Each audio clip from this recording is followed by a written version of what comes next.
but I thought about it, how spectacular this auction's gonna be. I'm gonna bring a Bronco with a Coyote motor.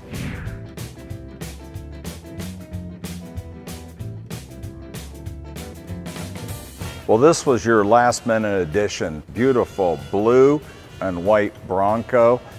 But this is a special one, Greg. This has a Coyote engine in it, totally restored.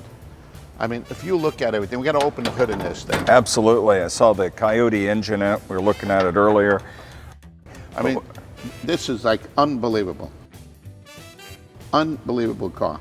It's beautiful workmanship that they've done on this. Inside, it is equally as beautiful, but the radiator, everything, these stock are a lot of fun. With this engine that whines a little bit more with 4 cams in it and now a 6-speed, this will be a fun truck to go drive around.